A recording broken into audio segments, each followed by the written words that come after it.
wabarakatuh. Alhamdulillah wassalatu wassalamu ala rasulillah. Hayakumullah wa bayyakum wa saddadanillah wa iyyakum alal khairi wal huda mahayina wa as'aluhu bimannihi wa karamih ayaj'alani wa iyyakum min ahlil ilmi wal qur'ani tadabbura wa fikha innahu ala kulli syai'in qadir wa bil ijabati jadir. Ayuhal ikhwatul kiram, alhamdulillah kita berkumpul di rumah Allah Subhanahu wa taala dalam mencari rahmat Allah Subhanahu wa taala dan mencari ketenangan. Karena ketenangan kita itu ada dalam beribadah pada Allah, ada dalam rumah Allah Subhanahu wa taala, dan ini sesuai dengan hadis Nabi kita Muhammad sallallahu alaihi wasallam, "Majtama'a qaumun fi baitin min buyutillah." Tidaklah sebuah kaum kumpul di rumah dari rumah-rumah Allah Subhanahu wa taala illa nazalat alaihimus sakinah, kecuali ketenangan akan turun untuk mereka semua. Wa ghasyiyatuhumur rahmah, dan rahmat Allah Subhanahu wa taala akan dilimpahkan untuk kita semua. Wa haffathumul malaikah, dan para malaikat akan menaungi kita semua. Wa dzakarahumullahu taala fi man indah, dan Allah Subhanahu wa taala menyebutkan nama kita satu persatu.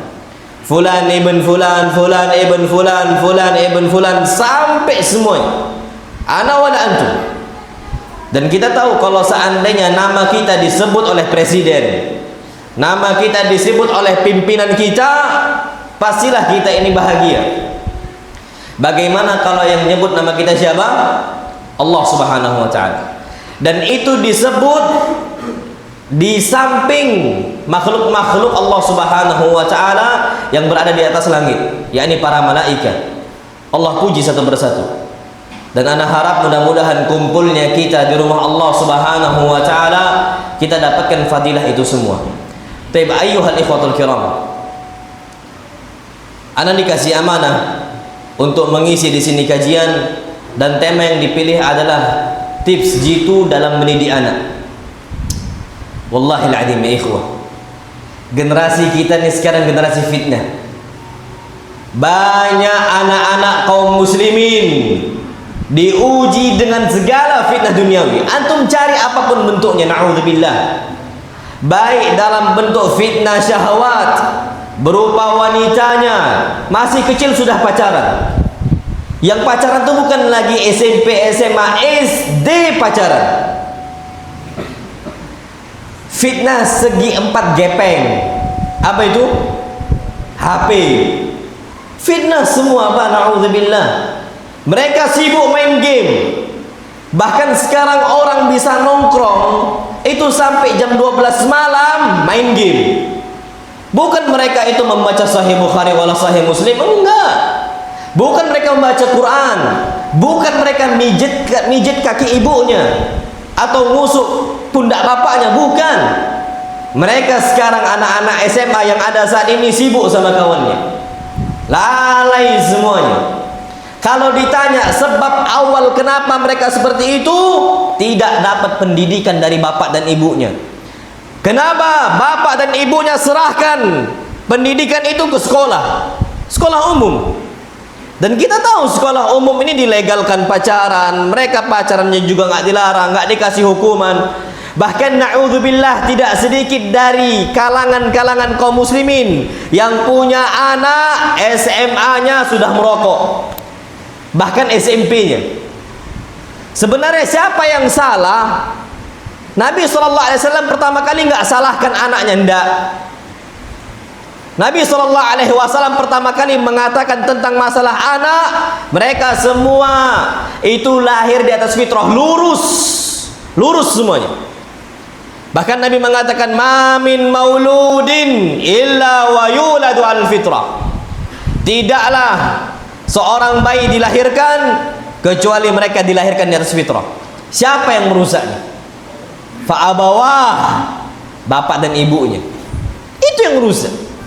Yuhawidanihi, yang menjadikan anak itu sebagai Yahudi, bukan lagi syahwat, pindah agama, pindah keyakinan. Aslinya bayi itu lurus, yakin ada Allah Subhanahu wa taala. Bisa dia berbuat syirik sebabnya siapa? Bapak dan ibunya. Kalau fitrah anak bisa rusak gara-gara bapak dan ibunya, apalagi di bawah itu. Kalau seandainya seorang anak bisa menjadi orang musyrik, menyekutukan Allah Subhanahu wa taala yang harusnya tidak sesuai fitrahnya lo ya. Ternyata bisa. Siapa yang rusaknya? Bapak ibunya. Apalagi di bawah itu. Au yunasiranihi, atau bapak ibunya yang menjadikan anaknya itu menjadi Nasrani, na'udzubillah. Au majisanihi, atau menjadikan apa? Agamanya Majusi. Majusi ini agama apa? Nyembah api. Majusi. Bisa berubah. Nabi SAW tidak salahkan anaknya pertama kali, tapi bapak dan ibunya. Karena mereka ini tidak didik, bapak tidak didik anak-anaknya secara baik. Bahkan na'udzubillah, kadang-kadang ikhwah-ikhwah yang sudah kenal sunnah, yang tahu kenal tauhid, yang sudah dekat dengan masjid, ketika mau mendidik anaknya dicampakkan ke pondok pesantren, tidak ditanya, nak berapa hafalan Qur'annya, sudah sampai juz berapa, udah berapa hadis yang dihafal, nggak terucap. Ini kesalahan fatal dari bapak-bapak dan ibu-ibu semua. Yang ditanya pertama kali, nak gimana kabarnya, masih ada uang jajannya? Itu yang ditanya, na'udzubillah. Padahal yang namanya dunia, makanan, minuman udah dijamin oleh Allah Subhanahu wa taala. Kenapa yang ditanya? Tapi agama kita apakah dijamin oleh Allah? Oh, enggak. Agama anak kita tidak terjamin. Kita nggak pernah tahu mereka lakukan kemungkaran apa di sana. Yang harus ditanya, nak, sampai mana hafalan engkau? Udah berapa hadis yang kau hafal, nak? Itu yang ditanya. Nah, di sini orang-orang tua ini banyak yang lupa, bapak dan ibunya semua. Makanya kapan pulang dari pondok pesantren, liburan Ramadan dengan liburan panjang sebulan, ngapain mereka? HP. Ketika disuruh sholat, Allah panggil adzan, diambil HP-nya, marah anaknya. Ya Allahu Akbar. Marah disuruh sholat, nangis disuruh sholat. Dan anak kita nggak pernah nangis, na'udzubillah, ketika tinggalkan sholat. Wainal akidah, mana akidah antum? Antum ditanya oleh Allah Subhanahu wa taala, kenapa sebabnya antum campakkan, nggak antum tanya? Wallahi ya ikhwah, makanya tanamkan dalam benak kita, anak itu adalah amanah, amanah besar dari Allah. Wallahi antum tanyakan kepada mereka yang sudah menangis bertahun-tahun tidak memiliki anak. Sampai ada sebagian orang itu dengan program bayi tabungnya habis bahkan sampai ratusan juta, cuman berharap agar memiliki apa? Anak. Ratusan juta Pak biaya itu sampai bisa memiliki anak, Masya Allah. Dan kita Allah kasih nikmat anak dengan gampangnya, dengan mudahnya, Masya Allah. Baru nikah 2 bulan setelahnya langsung apa, hamil istri kita, langsung ngisi, Masya Allah. Dan kita nggak sadar itu amanah. Padahal apa kata Allah Subhanahu wa taala, walladzina hum li amanatihim wa ahdihim raun. Orang-orang yang Allah cintai adalah orang-orang yang menjaga amanahnya yang Allah kasih untuk kita semua. Dan mereka-mereka yang menjaga janji mereka di hadapan Allah Subhanahu wa taala. Ana masih ingat dulu, ana flashback sedikit ya. Ana waktu itu di STD Imam Syafi'i Jember. Ana di tahun kedua ana daftar Ummul Qura. Ana daftar Ummul Qura.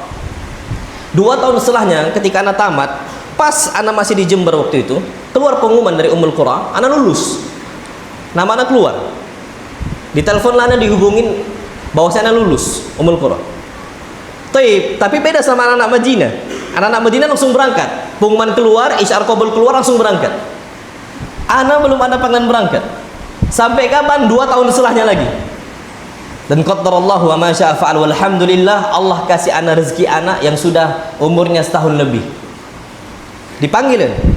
Sampai kumpulan mahasiswa sana hubungin ana lewat Facebook, hubungin ana lewat WhatsApp. Suruh ana berangkat. Ana bilang enggak. Ana punya anak.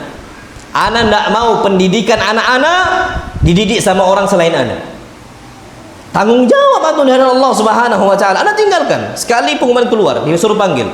Tahun berikutnya panggil lagi, tahun berikutnya panggil lagi, 3 kali panggilan anak tidak jawab. Terakhir sekarang nggak lagi panggilan. Anak sampai disuruh sama abi anak, nak berangkat nak. Anak bilang ke abi anak istikharah dulu pak. Dia istikharah dulu. Bismillah, kalau kapan hati ini lapang, yang berangkat. Kapan tidak lapang, tidak. Ternyata nggak ada istilahnya kelapangan anda untuk berangkat. Dan anak ambil. Dan anak merasa cukup dengan SDI saja sudah. Bismillah. Kenapa? Anak yakin betul pak. Kapan anak-anak rusak, gara-gara anak tinggalkan anak tanggung jawab dari Allah Subhanahu Wa Taala. Antum tahu ayat Allah Subhanahu Wa Taala, waqifuhum innahum mas'ulun. Ini sering anak sampaikan. Semua hamba-hamba, semua manusia dikatakan waqifuhum, stop mereka semua. Nggak boleh ada yang bergerak. Innahum mas'ulun. Mereka semua akan ditanyakan oleh Allah Subhanahu Wa Taala. Makanya jangan khianat kepada Allah. Antum ada istilah kita, istilah caplang itu buat anak kok coba-coba gitu kan? Buat anak kok coba-coba. Antum nggak bisa coba-coba buat anak. Antum tanggung jawab di situ. Masya Allah. Jangan sembarangan kita. Khianat ini besar. Antum dikasih pemberian oleh manusia, antum khianat atas pemberian itu besar, antum tanggung jawabnya. Ternyata yang memberikan kita anak ini siapa? Allah. Pak, makanya dengan hikmah Allah kita ini tidak bisa istilahnya berhubungan badan kemudian menghasilkan anak sesuai yang kita, nggak bisa. Kita ingin anak itu mancung karena memang kita yakin ini murni pemberian dari Allah. Kita berharap anak kita mancung, keluar pesek. Kalau seandainya kita bisa istilahnya suka-suka kita, mungkin kita akan ada kuasa untuk itu. Tapi Allah nggak kasih, menunjukkan bahwa itu tanggung jawab dari Allah. Allah memang murni ngasih, tidak ada campur tangan kita. Memang Allah ciptakan dengan kekuasaan Allah Subhanahu Wa Taala. Kita nggak bisa ngapa-ngapain, Mak. Karena banyak orang yang berusaha program A, program B, program C. Kapan Allah nggak kasih, nggak dapat. Hatta ke dokter yang paling ahlinya, ketika dimintai bagaimana program yang baik, ternyata Allah nggak kasih, nggak akan juga bisa Allah kasih. Bahkan bayi tabungnya itu ternyata kemungkinan berhasil 50-50, 50%, 50%. Bisa berhasil, bisa enggak. Dokter pun tidak bisa menjamin. Berarti anak ini memang murni pemberian dari siapa? Allah. Tidak ada campur tangan kita, Mak. Kita cuma ikhtiar berusaha sebisa mungkin. Tapi itu mutlak dari Allah Subhanahu Wa Taala. Maka jangan khianat. Makanya Pak, antum mau anak antum putih keluar hitam, bisa tuh marah.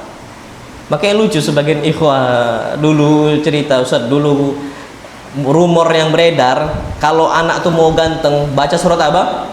Yusuf. Biar ganteng kayak Nabi Yusuf.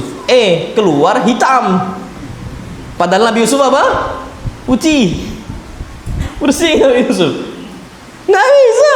Mau baca surat Yusuf 1000 kali pun, kapan bapak emaknya hitam-hitam, nggak bisa lagi. Dan itu mutlak dari Allah Subhanahu Wa Taala. Maka apa? Jangan khianat atas pemberian mutlak dari Allah Subhanahu Wa Taala. Apa firman Allah Subhanahu Wa Taala? Ya ayyuhalladzina amanu, wahai orang-orang beriman, la takhunullah. Jangan kalian khianat kepada Allah Subhanahu Wa Taala. Apapun bentuknya, jangan khianat. Sesekali jangan. Jangan coba-coba. War Rasul, dan juga jangan kalian khianat kepada Rasul. Wallahil adzim. Rasul tuh berharap ya, jangan khianat kita sama Rasul. Rasul tuh berharap umat Islam tuh banyak jumlahnya. Antum usahakan banyak anak antum, tapi jangan khianat. Jaga anak antum di atas tauhid. Bagaimana mereka anak-anak kita ini sholatnya rajin, agamanya kuat, membela sunnah nabinya kuat, ngafal Qur'annya kuat. Masya Allah. Anak tuh pernah kondisi makan nasi goreng di warung nasi goreng. Anak, istri anak sama anak-anak waktu itu makan lewat pengamen. Ngapain si Khalid nih? Langsung tutup telinga depan pengamen itu, Pak. Allahu Akbar. Anak rasanya sebenarnya, aduh nak, jangan nampak kali kan gitu. Tapi anak diamkan aja. Anak bilang, pas sudah di mobil ya, nak kenapa gitu? Apa kata anak-anak? Kan kata Abi haram, tidak boleh dengar musik. Antum pernah tidak didik sama anak-anak antum kayak gitu? Atau kita suguhkan mereka dengan musik? Anak kaum muslimin sekarang bukan lagi cuman musik pak, joget. Siapa yang ngajarin? Emaknya. Emaknya yang ngajarin. Joget. Sekarang medianya Allahu Akbar, menampakkan auratnya, jogetnya. Ya Allah, ditampakkan. Yang berbuat itu anak kaum muslimin. Kalau itu sudah terjadi sama anak-anak kita pak, wallahi musibah. Kenapa? Khianat kita sama Allah, khianat kita sama Rasulullah sallallahu alaihi wasallam. Wa takhunu amanatikum wa antum ta'lamun. Jangan kalian khianat sama amanah-amanah kalian sedangkan kalian itu tahu kondisinya itu tidak boleh. Ini perintah dari Allah Subhanahu wa taala. Maka dari itu masyaallah, ayyuhal ikhwatul kiram, perintah Allah Subhanahu wa taala untuk seluruh umat Islam. Allah berfirman, ya ayyuhalladzina amanu qu anfusakum wa ahlikum nara. Wahai orang-orang beriman, jagalah diri kalian dan istri anak-anak kalian nara, dari api neraka. Waquduhan nas wal hijarah, yang mana bahan bakarnya itu adalah manusia. Bukan lagi yang dibakar, tapi yang jadi bahan bakarnya itu adalah keringat-keringatnya manusia, daging-dagingnya manusia. Yang jadi bahan bakar itu bukan bara api. Waquduhan nas wal hijarah, tapi di situ ada juga manusia dan juga bara api, masya Allah. Bukan sekedar bara api saja. Dan kita nggak pernah tahu apakah di situ adalah kita, naudzubillah, atau istri kita, atau anak-anak kita. Apa kata Allah Subhanahu wa taala? Waquduhan nas wal hijarah 'alaiha malaikatun ghiladun syidad. Yang mana di neraka itu penjaganya terdapat banyak malaikat ghilal, bengis sifatnya, syidad, keras tipikalnya, perawakannya keras. Nggak bisa kita minta ampun sama malaikat. Nah, nggak bisa. Kapan Allah perintahkan azab? Azab. Para malaikat la ya'sunallaha ma amarahum wa yaf'aluna ma yu'marun. Mereka tidak pernah membangkang atas perintah Allah. Ketika Allah perintahkan azablah fulan, azibu, azablah si fulan, para malaikat tidak akan pernah berhenti untuk mengadab fulan yang disebut nama oleh Allah Subhanahu wa taala namanya. Itu malaikat penjaga api neraka. Antum tahu malaikat penggiring awan cambukannya gimana?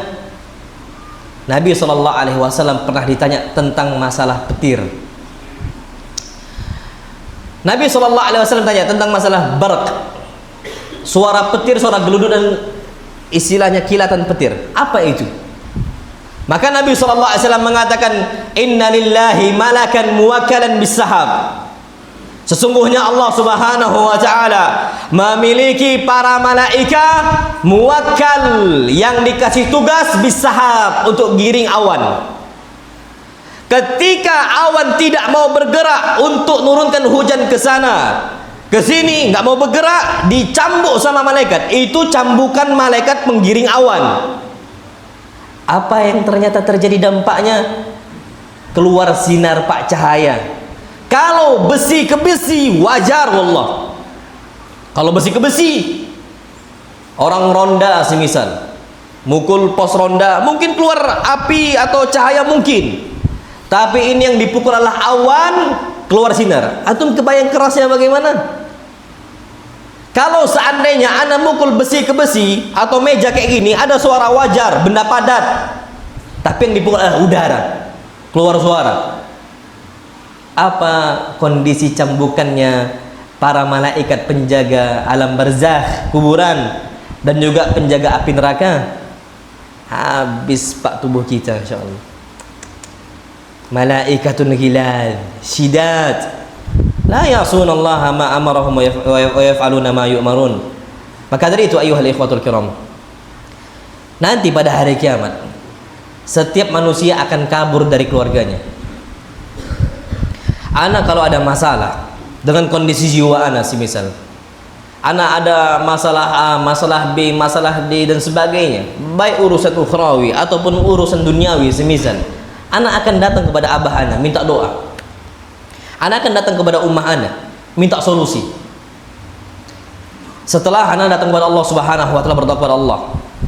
Tapi pada hari kiamat orang-orang akan kabur dari keluarganya. Kenapa? Takut dimintai pertanggungjawabannya. Kita ketika tidak bisa mendidik anak-anak kita, kita akan kabur dari anak kita. Kita ketika tidak bisa mendidik istri-istri kita, kita akan kabur dari istri-istri kita. Kenapa? Takut digugat sama keluarga kita sendiri. Allah Subhanahu wa taala berfirman, dan ini hampir rata-rata kita hafal karena sering kita dengar. Yauma yafirrul mar'u min akhihi. Pada hari kiamat seseorang akan kabur dari saudaranya. Pergi dia jauh, Masya Allah. Wa ummihi wa abihi. Dan dia akan kabur dari ibu dan bapaknya. Dulu kita ada masalah, kita lari ke mereka. Namun pada hari kiamat kita akan kabur dari mereka. Wa sahibatihi wa banih.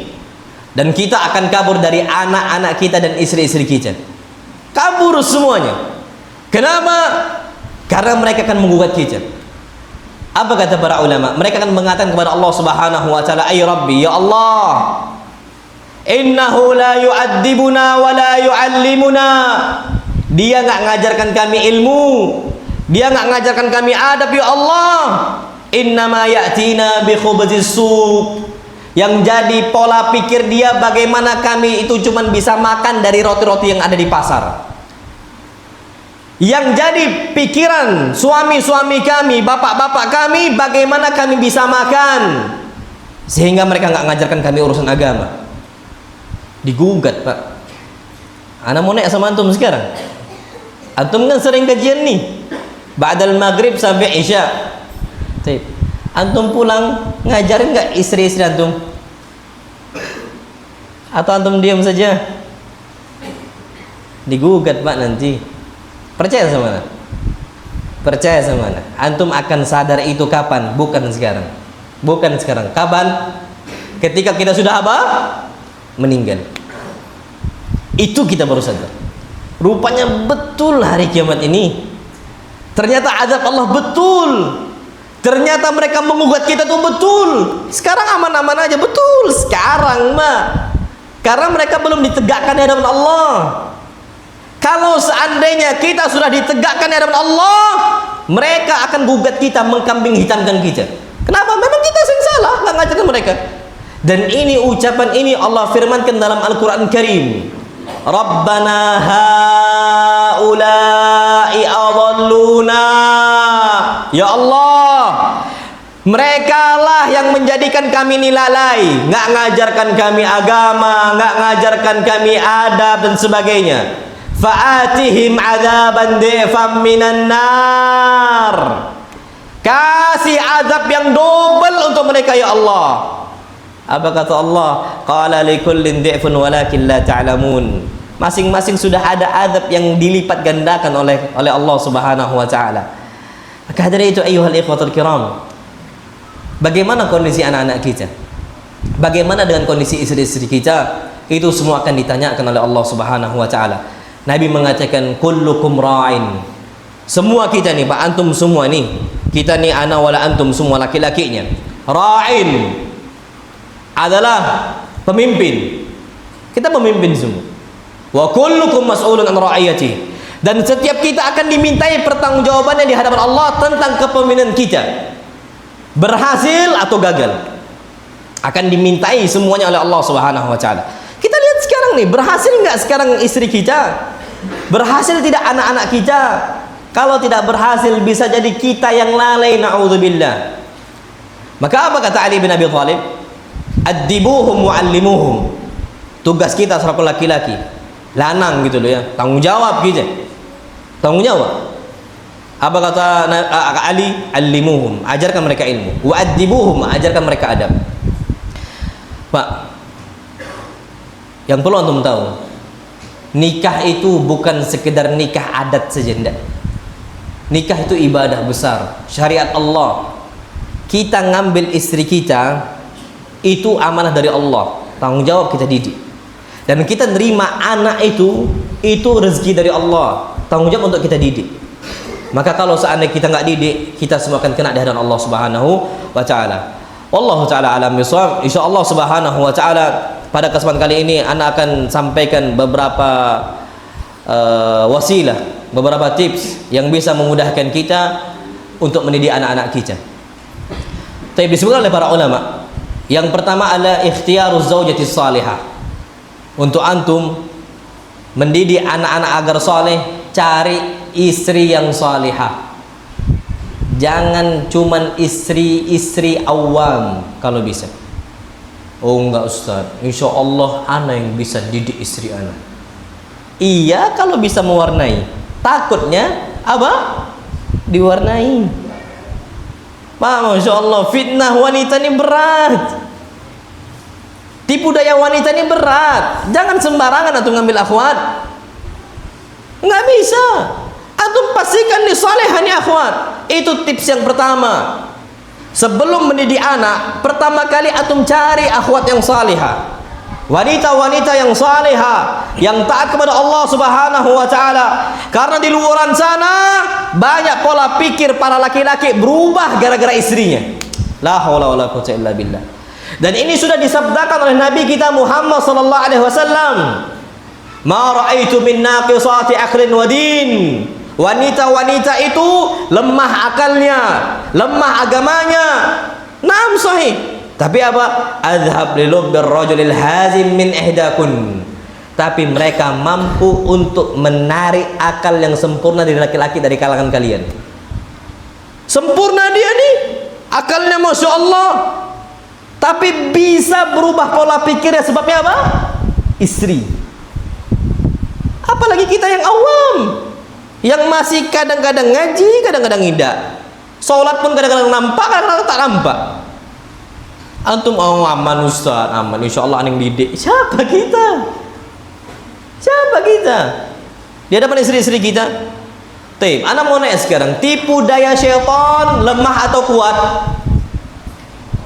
Lemah. Inna kaida syaitani kana dha'ifa. Tipu daya syaitan itu lemah kata Allah.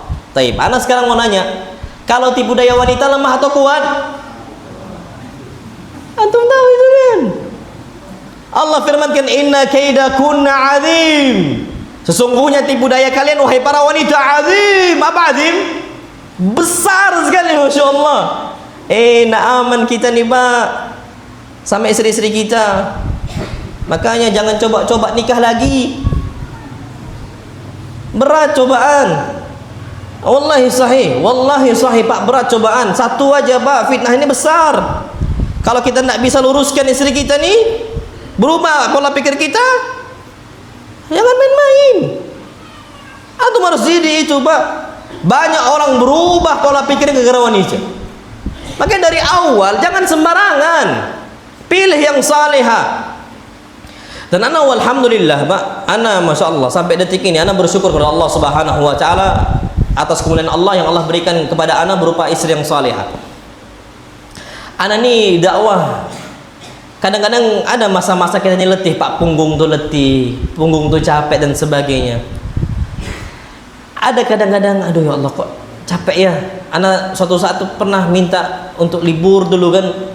Ana baru mau WhatsApp apa kata istri ana, Bang, jangan berhenti dakwah. Mau sampai kapan alasan seperti itu? Dakwah terus dakwah. Ana sampai mikir, Masya Allah, istri ana masih mengingatkan ana tentang itu.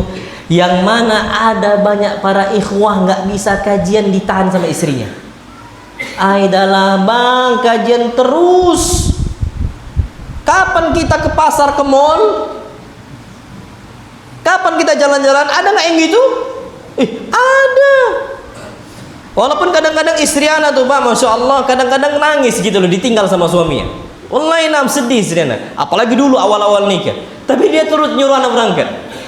Sedih istri ana, Bang, bisa ndak ada ikutnya katanya. Itu dulu awal-awal. Kalau sekarang ndak, alhamdulillah, udah kebal imannya. Insya Allah. Mudah-mudahan istiqomah terus kita semua. Dulu nangis Pak, nangis. Anak nggak bisa, Dik. Jangan, berat anak ini. Udah di sini aja sudah. Karena kan ya namanya masih baru nikah kan, pengen nempel terus kayak perangku, kemana-mana harus ngekor kan gitu. Anak bilang nggak apa-apa di rumah lah, bismillah. Tapi di saat yang sama yang merintahkan anak untuk apa? Berangkat selalu, Pak, selalu, insyaallah. Dan ini yang disabdakan oleh Nabi kita Muhammad sallallahu alaihi wasallam. Apa hadis Nabi sallallahu alaihi wasallam? Niyattakhidha ahadukum qalban syakira. Hendaknya kalian itu memiliki beberapa hal yang afdal, yang mulia. Yang pertama, qalban syakira. Qalban syakira ini adalah hati yang mudah bersyukur, tidak mudah ngeluh tentang duniawi ini. Yang kedua, walisanan dzakira. Lisan yang mudah berzikir, mudah mengingat Allah, subhanallah, walhamdulillah, wala ilaha illallah, Allahu akbar. Lisan mudah berzikir, baca Qur'annya. Lisan yang mudah ngadu kepada Allah Subhanahu wa taala, mudah dia. Yang ketiga, wa imra'atan tu'inuhu ala amril akhirah. Hendaknya kalian ini yang ketiga memiliki istri yang membantu kalian dalam perkara-perkara kebaikan untuk akhirat kalian. Bang, berangkat kajian, hujan dek, berangkat, nggak ada alasan. Hujan sebentar nggak mau berangkat, Masya Allah, itu soleha itu. Antum bertahankan. Ada nggak yang gitu istri-istri antum? Kok diam antum? Nah, sahih. Dia nyuruh bang berangkat lah. Nggak ada kata-kata main-main. Oh capek, oh nggak bisa, Pak. Ana sampaikan kepada antum. Ini kemarin juga ana sampaikan. Nabi SAW sakit meriang, betul-betul sakit. Turun ayat yang pertama, Iqra bismi rabbikal ladzi khalaq. Nabi disuruh baca.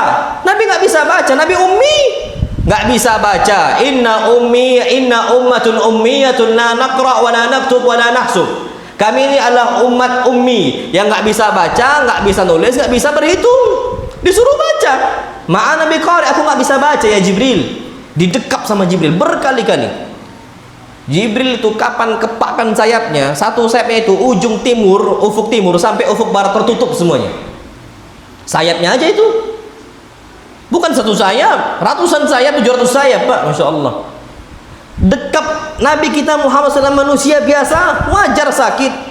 Pulang meriang Nabi kita Muhammad SAW, meriang, sakit, demam, wajah pucat. Ngasih tahu kepada Khadijah Nabi sakit. Apa kata Nabi kita SAW untuk Khadijah? Zammiluni, zammiluni, selimuti saya, selimuti saya. Diselimuti sama Khadijah. Ayat yang kedua turun surat apa? Al-Muddathir. Ya ayyuhal muddathir, dipanggil nih, wahai orang berselimut. Kum, apa arti kum? Bangun, fa'andir dakwah, jangan alasan sakit. Itu Nabi lagi sakit, disuruh tegak dakwah. Antum tidak sakit, sehat, cuman hujan, takut. Iman nih memang iman kita nih iman kerupuk, Pak. Kena basah sikit loyo, kena hujan langsung lempem.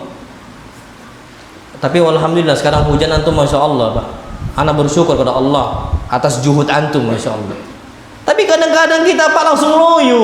Nabi sakit, Pak. Antum kebayang nggak sama sakitnya Nabi ketika awal pertama kali dengar wahyu? Berat, Pak. Nabi itu sampai keringat dingin.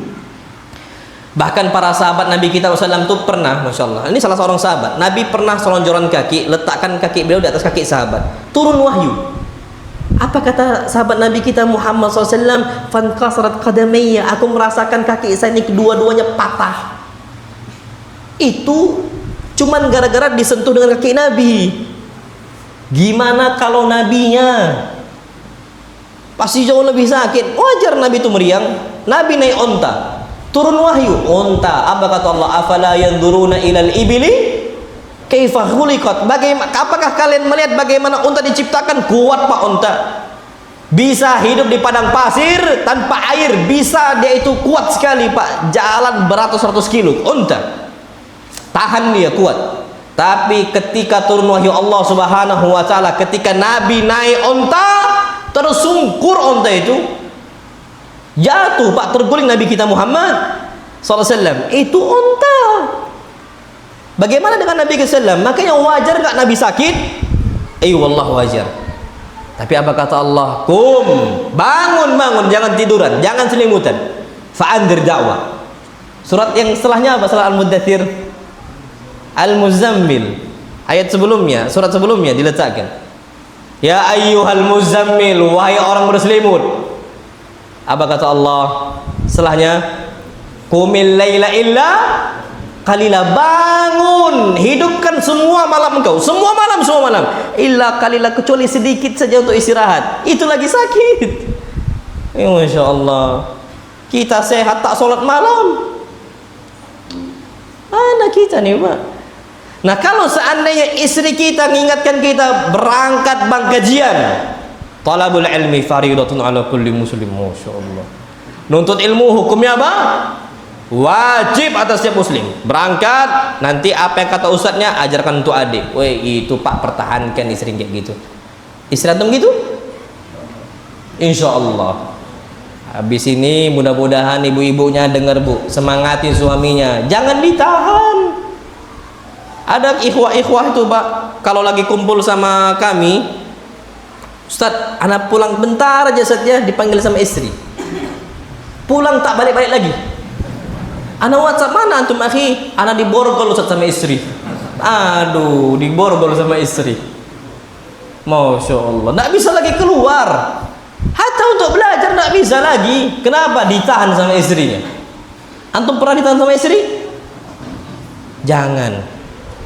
Antum bisa katakan, Dik, bantulah abang untuk belajar, bantu abang untuk sholat.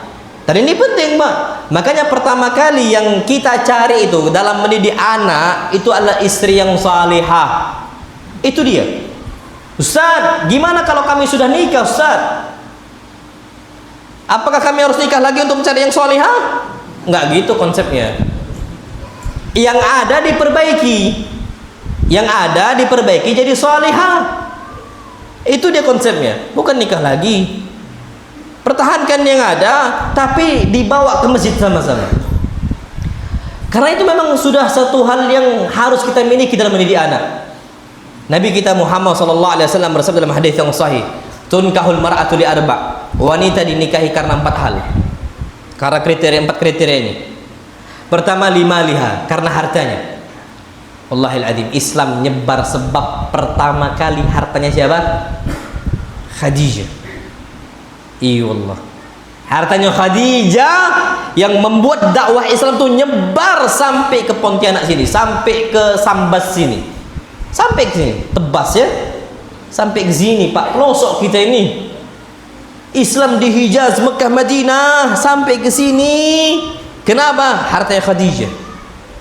Antum silahkan, itu pertama kriteria wanita, limaliha, karena hartanya. Yang kedua, wali hasabiha, karena nasabnya. Maksudnya apa? Lihat bapaknya, kakek dan sebagainya. Ini penting Pak. Antum nikah, Ustadz, anak mau nikah sama akhwat yang sudah berhijrah. Anak akan tanya, gimana bapaknya? Kenapa?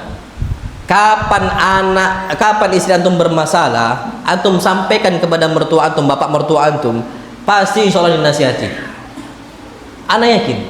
Tapi sekarang banyak istri-istri yang durhaka sama suaminya, dibela sama bapaknya. Banyak enggak? Banyak. Karena dia enggak ngelihat nasabnya. Percayalah sama anak, Pak. Anak setiap kali ada yang datang ke anak, Ustaz, anak mau nikah Ustaz, anak tuh udah calonnya ada Ustaz, sudah hijrah. Bapaknya gimana? Masih awam. Jangan. Kalau antum mau, anak bantu carikan. Nah, soalnya Pak Ana udah berapa kali bantu nyarikan seperti itu. Yang anak tahu ikhwah yang saleh, anak tanya, antum punya anak perempuan Mbak?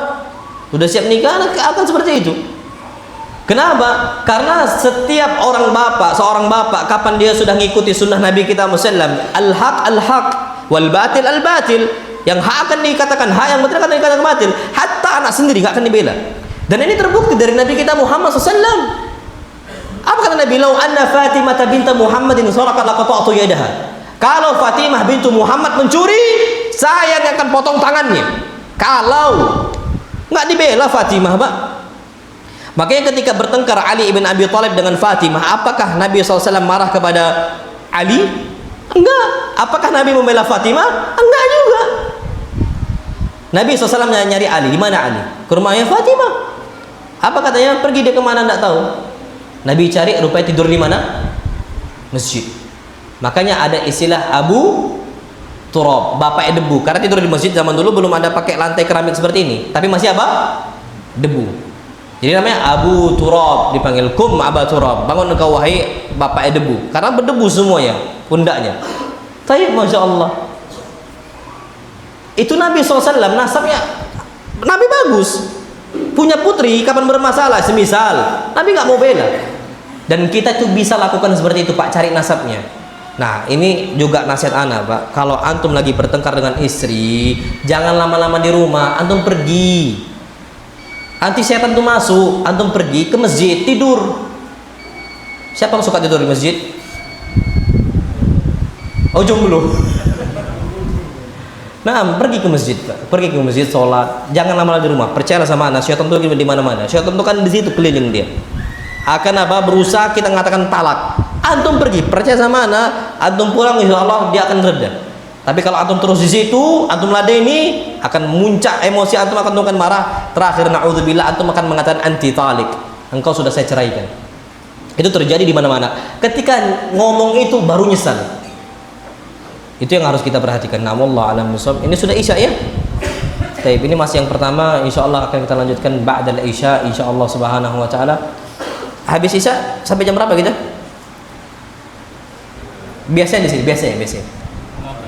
Jam 8 Ustaznya. Nah, insyaallah. Insyaallah ana sampaikan sampai sini. Wa sallallahu nabiyana Muhammad. Subhanakallahumma bihamdika asyhadu an la ilaha illa anta astaghfiruka wa atubu ilaik. Assalamualaikum warahmatullahi wabarakatuh. Bismillahirrahmanirrahim. Assalamualaikum warahmatullahi wabarakatuh. Alhamdulillah wassalatu wassalamu ala Rasulillah. Ayyuhal ikhwatul kiram, kita lanjutkan lagi kajian kita. Tadi kita sampai ke kriteria wanita yang hendaknya kita nikahi. Yang pertama, lima liha, karena apa? Hartanya. Yang kedua, wali hasabiah, nasabnya. Ini penting loh, Pak. Penting sekali, penting. Kalau antum punya anak laki-laki mau nikah, pastikan siapa orang tua istri yang akan dinikahi oleh anak kita. Pastikan betul. Ini penting sekali, wallah. Kemudian yang ketiga, wajamaliha.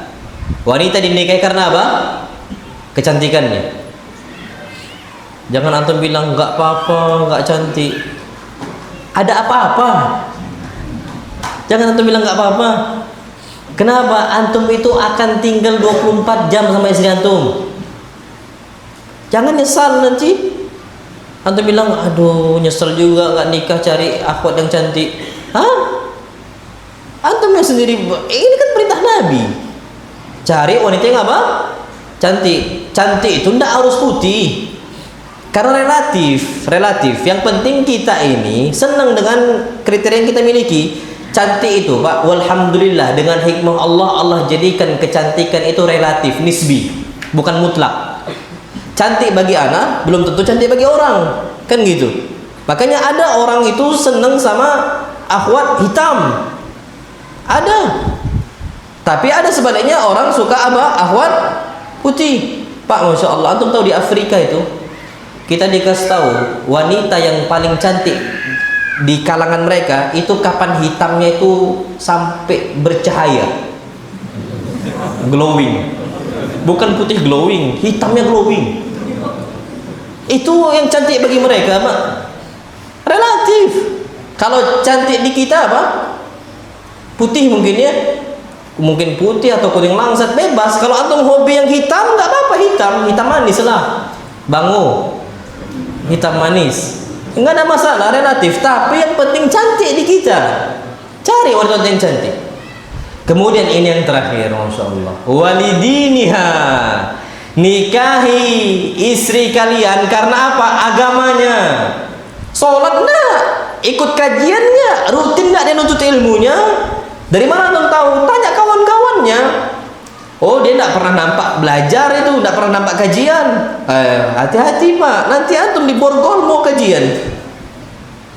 Jangan nikahin orang seperti itu. Tapi kalau dia hadir di kajian, ana yakin insya Allah kedepannya antum akan goncengan untuk apa? Kajian sama istri kita. Hatta punya anak 3 pun, punya anak 3, goncengan nggak apa-apa. Masya Allah. Kenapa? Karena memang dari awal agama yang baik. Nah, yang jadi potokan kita utama itu yang terakhir, fadfar bidatid din. Carilah wanita-wanita yang akhlak agama itu baik. Taribat yadak, engkau akan beruntung, kita akan bahagia. Makanya disebutkan dalam hadis yang lain, Nabi kita Muhammad SAW mengatakan, man razaqahullahu imra'atan salihatan, barang siapa yang dikasih rezeki oleh Allah berupa istri-istri yang salihah, maka apa? Faqad a'anahu ala syatri dinihi, maka Allah telah membantu dia menyempurnakan setengah agamanya. Itu kalau salihah. Jadi Pak, nikah ini tuh bisa membantu kita setengah agama. Itu kapan dapat yang salihah? Banyak orang nikah bukan malah dibantu setengah agama, dihancurkan agamanya gara-gara wanita. Dan ana sering sampaikan dalam kitab At-Tadhkirah tentang Al-Qurtubi, Imam Qurtubi Ahlul Maut, tentang pengingat tentang kondisi kematian orang-orang yang sudah meninggal gitu ya. Diceritakan bagaimana seorang laki-laki yang multazimun masjidah, pemuda rajin ke masjid dan dia ini muadzin, rajin sholat di masjid, saf pertama terus, masya Allah. Ternyata murtad gara-gara apa? Wanita. Bukan terbantu setengah agama, malah hancur semua agamanya. Masya Allah. Makanya yang kita jadi patokan itu adalah istri yang salihah, yang punya agama, yang baik akhlaknya. Falyattaqillaha fi syatri tsani, maka hendaknya setengahnya dia bertakwa kepada Allah Subhanahu wa taala di luar apa? Pernikahan dia. Itu kebahagiaan Pak bagi kita punya istri yang salihah. Bahkan disebutkan min sa'adati bani Adam al-mar'atu salihah, termasuk kebahagiaan Bani Adam kapan dapat istri-istri yang salihah. Tidak pernah bentak suami, tidak pernah ngangkat suara kepada suami. Kapan istri hobi ngangkat suara di hadapan suami, anaknya ngikut, percaya sama anak. Makanya jadi nasabnya itu penting. Anak itu terbiasa bentak orang karena bapak ibunya sering-sering bentak, akan nurun kepada anaknya. Coba kalau seandainya bapak ibunya tuh kalem, anak akan kalem juga, tidak pernah bentak orang. Makanya penting cari nasab tadi sebenarnya. Nah inilah pentingnya kita mendidik anak, dimulai dari istri-istri yang salihah. Nah kalau seandainya antum sudah nikah, kondisinya masya Allah, dan ternyata masih sama-sama awam, sama-sama menjadi berusaha saleh dan salihah, sudah itu kuncinya yang disebut oleh para ulama kita. Wallahu a'lam bissawab. Itu yang pertama. Yang kedua, gharsul aqidati wal iman, tanamkan akidah dan iman, agama Pak, ke anak-anak kita. Antum jangan kasih tontonan itu bola, jangan kasih tontonan apa ya, semisal kartun yang ada musiknya atau apa. Jangan antum kasih apa lagi biasanya yang ngerusak. Banyak Pak, naudzubillah, orang ini taunya Cristiano Ronaldo, Abu Bakar tak tahu. Siapa nama asli Abu Bakar? Bapaknya beda tahu. Gimana anaknya? Siapa nama Imam Syafi'i? Muhammad ibn Idris. Siapa nama Abu Hurairah? Kalau seandainya bapaknya nggak tahu, gimana? Anaknya yakin nggak akan tahu. Abu Hurairah aja nggak tahu, Abu Bakar nggak tahu. Itu Pak satu hal yang ringkas, ringan, yang harusnya setiap muslim itu tahu. Yang tahu Cristiano Ronaldo. Kenapa? Bapaknya nonton bola.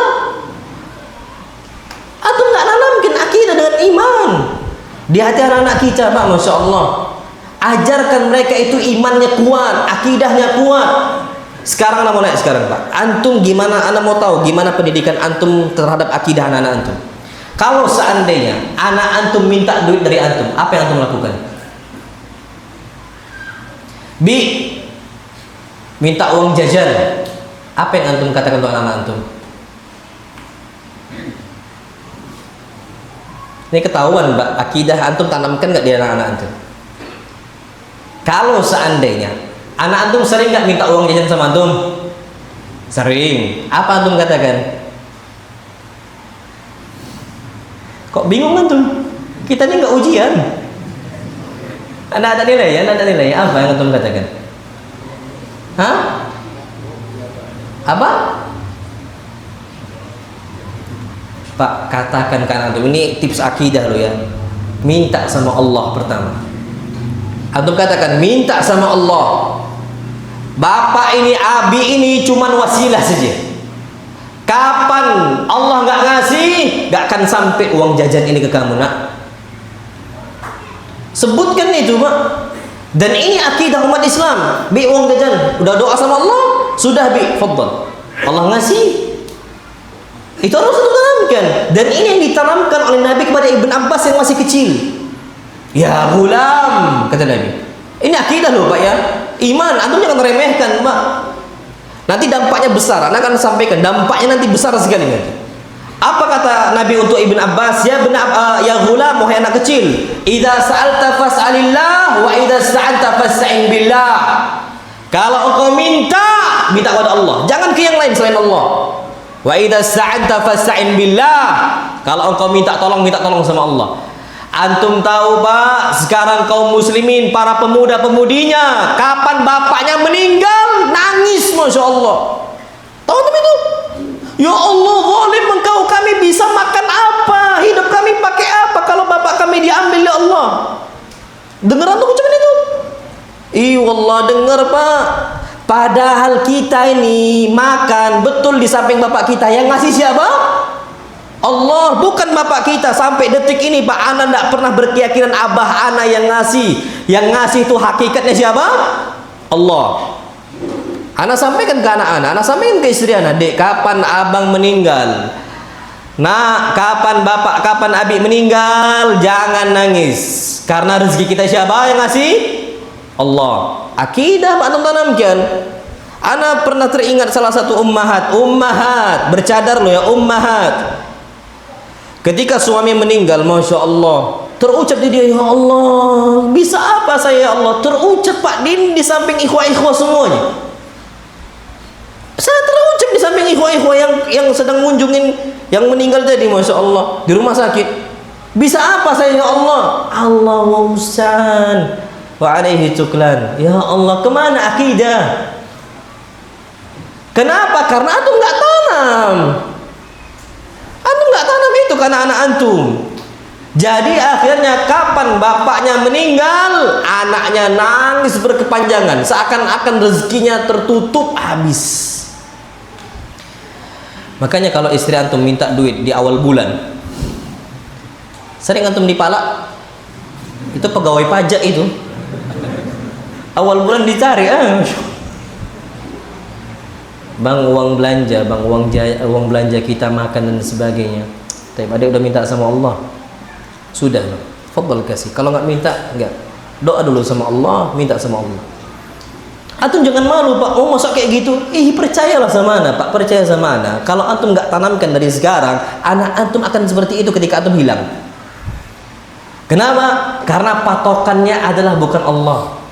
Dan ini terbukti, Pak, Masya Allah. Nabi kita Muhammad SAW, bayangkan bagaimana Allah sengaja menanamkan akidah di hatinya Nabi kita Muhammad SAW. Cobaannya berat. Setiap ada yang nanggung Nabi, insya Allah meninggal. Pertama, Nabi SAW lahir dalam kondisi apa? Yatim. Tidak ada apa? Bapak.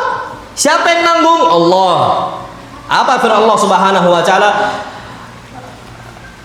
Wa wajadaka a'ilan fa'aghna. Sebelumnya, ya Allah, gimana ayat sebelumnya, Ustaz? Yang yatim, yatiman fa'aw. Wa wajadaka yatiman fa'aw, gitu ayatnya. Kok anda tiba-tiba lupa lah, nusi itu? Hah? Bukan, sebelumnya. Wa wajadaka yatiman fa'aw, gitu kan? Nah, wa wajadaka yatiman, yatim. Wa wajada apa? Nusi itu, afwan.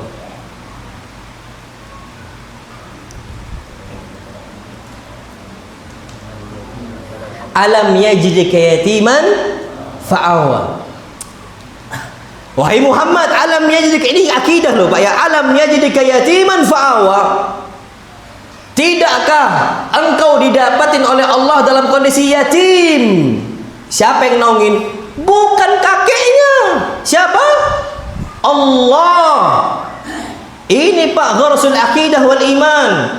penanaman akidah dan iman, dan ini harus ada di setiap kaum muslimin. Kalau enggak habis kita. Taib, kakeknya yang ngurus sama siapa? Ibunya. Ibunya bertahan berapa lama? Sebentar saja meninggal. Apakah Nabi SAW sampai hilang hidupnya, seakan-akan sedih dan sebagainya, terbawa arus suasana, lemah imannya? Oh enggak. Karena kenapa? Beliau yakin wa wajadaka alam najidka yatiman fa'awa. Karena Allah yang membantu. Sudah. Walaupun Nabi belum jadi nabi, seperti Yusuf di dalam sumurnya, Allah kasih isyarat itu. Allah kasih isyarat itu. Untuk apa? Membahagiakan Yusuf. Belum jadi nabi, masih kecil. Tapi Pak, dari kecil memang udah harus ditanamkan akidah untuk kita semua. Tapi habis ibunya meninggal, siapa yang ngurus? Kakeknya. Habis kakeknya meninggal, siapa yang ngurus? Pamannya bersama Khadijah untuk mengembangkan dakwah. Pamannya meninggal, dan di tahun yang sama dua-duanya meninggal. Khadijah sama siapa? Sama pamannya. Apakah Nabi SAW terbawa arus? Oh enggak.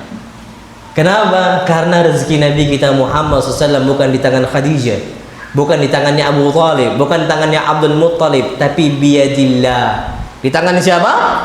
Allah Subhanahu wa taala. Minta sama Allah. Makanya mulai hari ini Pak, besok anak antum mau sekolah, bi uang jajan, apa antum katakan? Nah, udah minta sama siapa? Allah belum? Kalau belum dah, minta dulu sama Allah. Kalau kapan sudah berdoa antum sampaikan, ini nak Allah yang ngasih, bapak wasilah saja. Abi ini cuma sebab saja. Aslinya ngasih siapa? Allah Subhanahu wa taala. Itu harus ditanamkan, Mak. Karena sekarang banyak sekali orang-orang bahkan sudah tua pun mintanya bukan sama Allah. Karena nggak ditanamkan akidah tadi. Mintanya sama apa? Kuburan. Mintanya sama pohon-pohon yang dikeramatkan.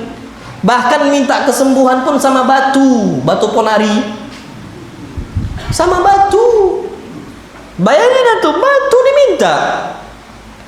Kenapa masyarakat sekarang kita mudah dibodohin dalam hal-hal seperti itu? Dari kecil tidak pernah ditanamkan akidah yang kuat. Bahkan banyak yang minta kepada jin lagi. Pak, Masya Allah ya, ada salah satu dulu kami di pondok kami di depan itu ada 2 warung bakso. Yang satu Pak, itu warung bakso cuma pakai kayu saja bangunannya. Yang satu itu bangunannya seperti inilah, bagus bangunannya. Tapi yang bagusnya ada macam kayak jimat di pintunya, gitu loh. Jadi penglaris istilah mereka. Tapi ternyata sampai sekarang Pak, yang sampai detik ini di depan pondok Bukhari itu warung bakso tuh masih bertahan. Yang warung bakso sebelahnya udah bangkrut, udah tutup lama. Dia pakai apa? Penglaris. Harusnya kalau memang pakai penglaris makin apa? Kaya. Duluan bangkrut. Kalah sama yang cuma pakai kayu, yang kumuh tempatnya. Dan itu terbukti Pak. Kalau seandainya antum tidak tanamkan akidah kepada anak-anak antum, bisa jadi dia datang ke dukun. Bisa jadi. Sebagaimana antum dulu di zaman jahiliyah datang ke dukun. Mungkin sebagian kita Pak pernah datang ke dukun karena dulu kita nggak diajarkan sama bapak kita tentang akidah yang kuat. Kapan minta kepada siapa? Allah. Malah diajarkan kapan mau kebal datang ke dukun. Sudah. Dan ini rusak akidah Pak, rusak iman. Makanya ala kulli hal yang perlu kita ketahui adalah tanamkan mereka akidah yang kuat, iman yang kuat di atas syariat Islam. Syariat ini penting loh Pak. Bagaimana mereka imannya terjaga, terutama dalam kasus sholat. Antum nggak bisa remehkan Pak, sholat ini nggak bisa remehkan. Sholat dia nggak bisa remehkan. Anak diperintahkan untuk sholat umur berapa tahun? 7 tahun. Dihukum umur berapa tahun? 10 tahun. Dari kecil Pak, nggak bisa antum tinggalkan itu perintah. Kenapa? Karena pemisah antara seorang muslim dan non muslim apa? Salat. Al-ahdul ladzi bainana wa bainahumus shalah. Pemisah antara kita yang muslim dengan mereka yang non muslim, salat. Salat. Kalau seandainya anak kita tidak pernah diajarkan dari kecil salatnya, percayalah sama anak ketika besar sulit antum didik antum untuk salat, anak antum untuk salat. Yakinlah, percaya sama ana, sulit sekali. Bahkan kita akan kebingungan apa solusinya. Tapi kalau antum tanamkan sejak kecil, Pak, antum akan mudah. Adzan nggak usah antum suruh, berangkat dia ke masjid. Karena dia sudah cinta dengan apa? Masjid. Dan bahkan Masya Allah, antum tahu hadis Nabi kita Muhammad sallallahu alaihi wasallam, sab'atun yudhilluhumullahu fi dhillihi yawma la dhilla illa dhillu. Ada 7 golongan yang Allah naungi pada hari kiamat, tidak ada naungan kecuali naungan Allah. Siapa dari mereka? Di antaranya syabun nasya'a fi ibadatillah. Pemuda, anak-anak nih pemuda tumbuh di atas ibadah kepada Allah Subhanahu wa taala. Sekarang anak-anak tuh tumbuh di atas kafenya. Tumbuh di atas, kalau kita dulu di Jawa namanya angkringan. Di sini apa namanya? Ada nggak angkringan di sini? Yang tempat nongkrong-nongkrong orang? Kafe ya? Iya, kafe mungkin. Kalau kami itu angkringan biasanya. Ngebandre, tapi sambil main game. Itu kondisi anak kaum muslimin, disuruh sholat tidak mau mereka. Tidak mau. Kenapa? Karena dari kecil tidak pernah dididik untuk sholat. Antum tiba-tiba ngeluh, ya Allah Ustaz, anak-anak tidak sholat. Antum tanamkan itu. Kan anak kita dari kecil. Berapa tahun tadi? 7 tahun. Hadis Nabi kita Muhammad sallallahu alaihi wasallam, beliau mengatakan, muru auladakum bisolati wa hum abna'u sab'i sinin. Perintahkanlah anak kalian untuk sholat umur 7 tahun. Perintahkan. Hukumnya wajib antum perintahkan. Kapan anak antum enggak antum perintahkan? Yang dosa antum. Umur 10 tahun wadribuhum 'alaiha. Pukul anak-anak kalian ketika enggak sholat. Umurnya 10 tahun, tapi pukul di sini Pak, darban ghairu mubarrih, kata Nabi. Pukulan yang enggak melukai. Pakai apa? Ini Pak, siwak, kata Ibn Abbas, bisiwak. Ini antum pukul nih Pak, cuman dia buat dia malu. Nak sini. Jangan nonangi ya. Jangan pakai gesper, pakai rotan. Rusak Pak anak antum gitu kan.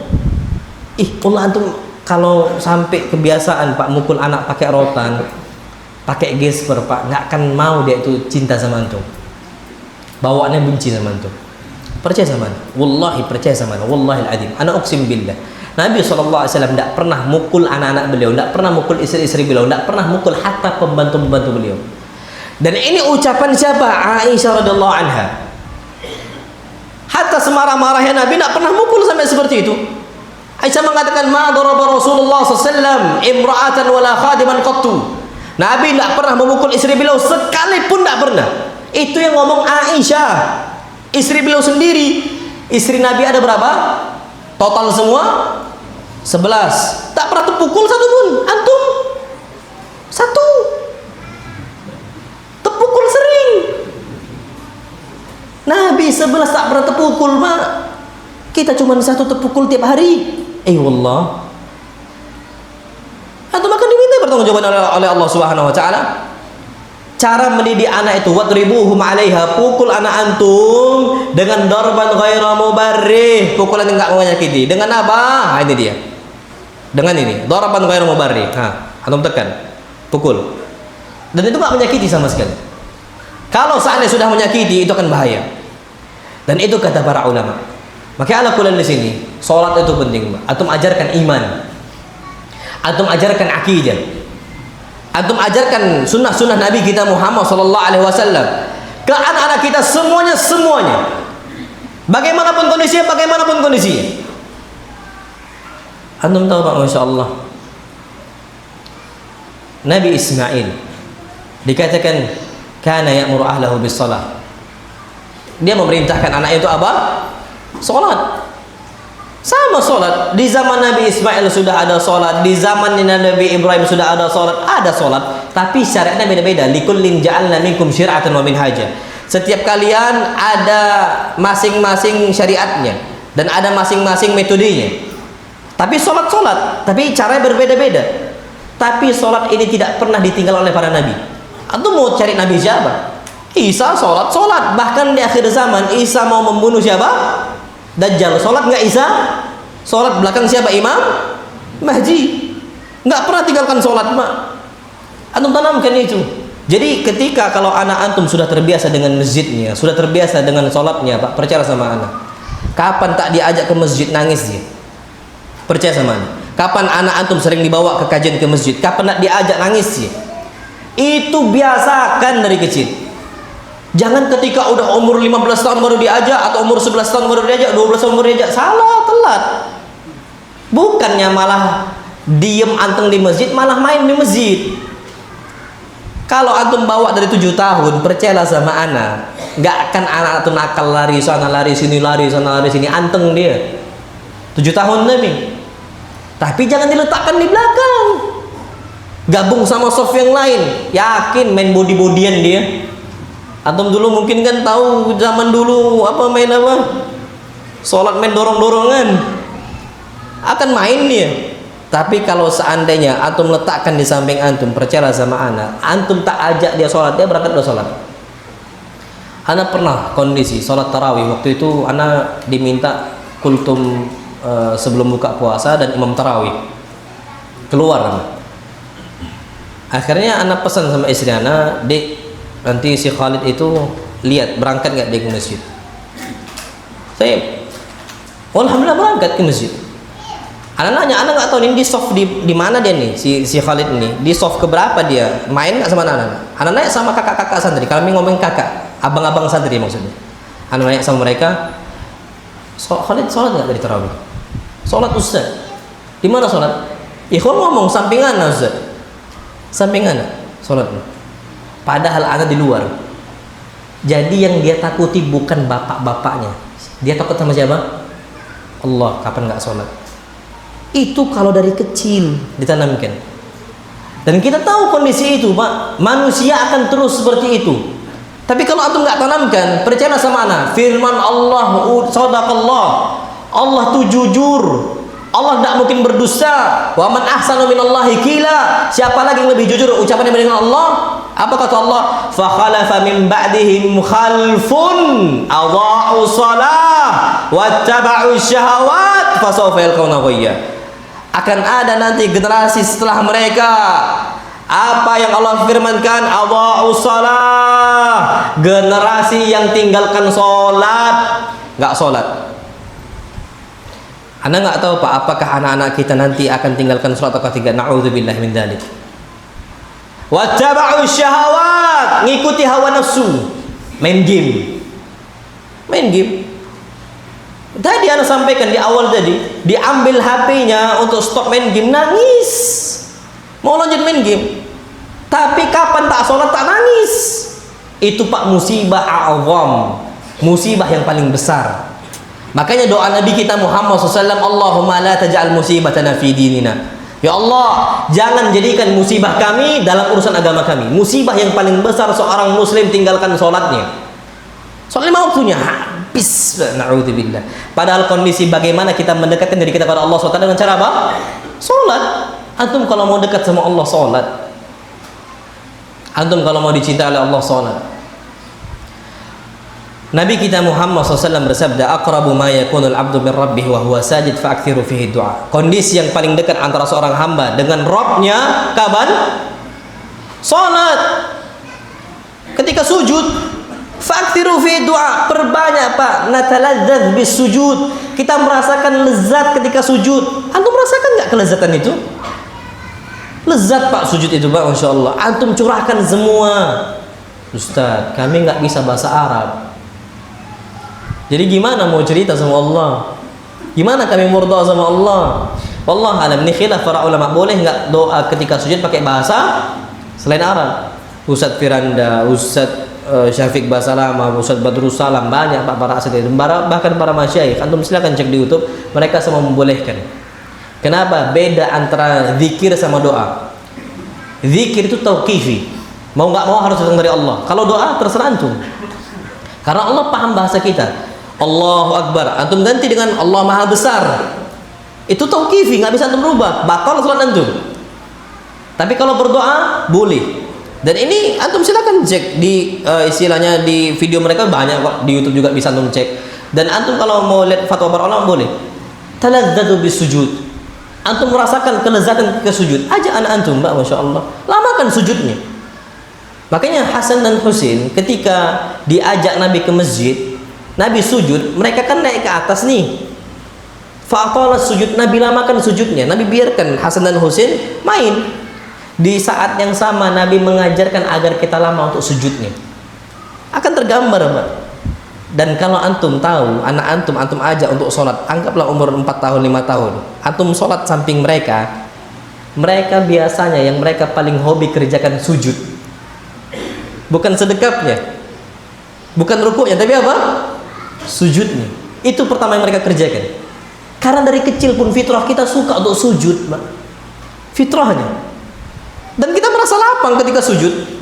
Dan ini kata Allah Subhanahu wa taala. Apa kata Allah? Laqad na'lamu annahu yadiku annaka yadiku sadruka bima yaqulun. Kami tahu bahwa wahai Muhammad, bahwasanya hati engkau tuh merasa sempit dengan apa yang mereka ucapkan, mereka hinakan engkau. Dada Nabi itu sempit. Apa kata Allah? Fasabbih bihamdi rabbika wa kun minas sajidin. Engkau banyak bertasbih dan rajinlah sujud salat. Kenapa? Lapang dadanya. Anak-anak pun hobi sujud, Masya Allah. Dan ternyata ada salah seorang dokter di Amerika sana. Ini dokter loh, Amerika, ngomong pakai bahasa Inggris. Kalau kalian merasa risau, merasa gelisah, kalian harus tundukkan kepala kalian, letakkan di tanah dalam kondisi seperti ini. Kalau mereka ajaran seperti itu. Kalau kita ngapain? Sujud. Sama sujud, Mbak. Mudah ngajak anak sholat itu mudah aslinya, tapi tinggal apakah waktunya kita telat ataukah tidak.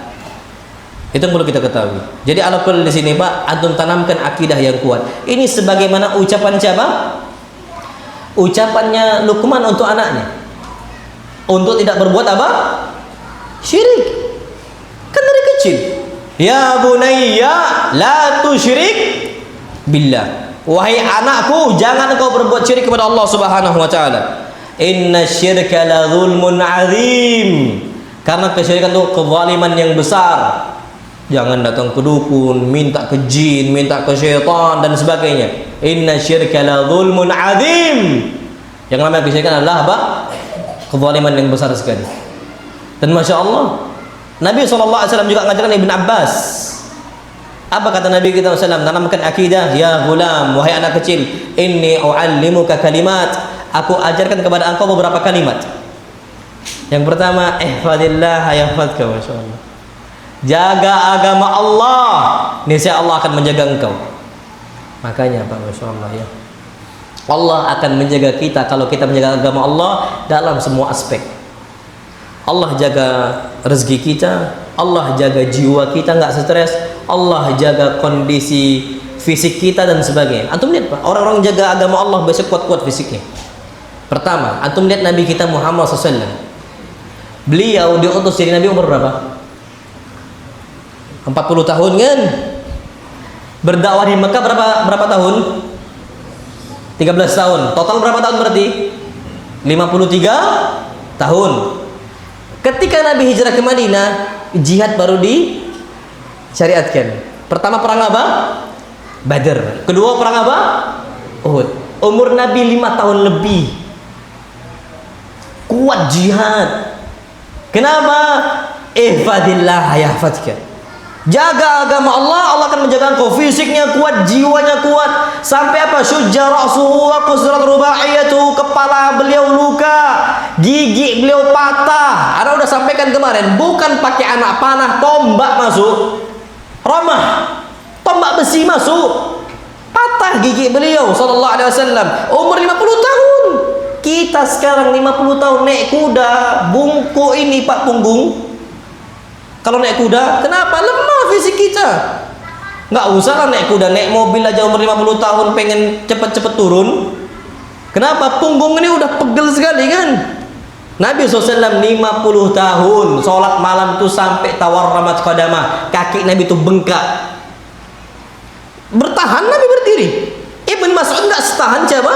Rasul. Hudzaifah nggak setahan Rasul. 1 rakaat. Anda sudah sampaikan juga di mana kemarin tuh. Nabi sholat 1 rakaat itu Al-Baqarah, lanjut ke An-Nisa, lanjut ke Ali Imran. Jadi pulang lagi. Jadi Al-Baqarah, loncat ke An-Nisa, kemudian apa? Balik lagi ke Ali Imran. Selesai 1 rakaat. Sholat Nabi 11 rakaat. 1 rakaatnya 5 juz. 1 rakaat 5 juz. Dan ini kata Hudzaifah, "Shallaitu ma'a Rasulillah sallallahu alaihi wasallam dzata lailatin." Aku salat bersama Rasul sebuah malam. Satu malam. Ternyata Rasulullah sallallahu alaihi wasallam faftataha al-Baqarah. Beliau buka dengan surat apa? Al-Baqarah. Faqultu yarka' indal mi'ah. Insyaallah mudah-mudahan Rasul ruku ayat yang ke-100. Karena udah getar nih kakinya siapa? Hudzaifah. Famadha. Lanjut. Habis ayat ke-100, ayat 200. Yarka' indal mi'atain. Akan ruku ayat yang ke berapa? 200. Lanjut Pak sampai akhir Al-Baqarah, yarka' biha. Udah ini selesai insyaallah, mudah-mudahan ruku. Lanjut faftatahan nisa. Lanjut ke surat apa? An-Nisa sampai selesai. An-Nisa selesai, Ali Imran lagi. Nabi tahan kaki ini, Pak. Kita Ramadan, imamnya baca Alif Lam Mim, batal. Cari masjid yang lain yang juz 30. Baru Alif Lam Mim udah kayak setan aja. Baru Alif Lam Mim udah takut, Masya Allah.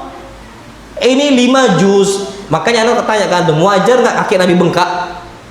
Wajar. Kita pun kesemutan enggak. Pernah antum tegak gini kesemutan?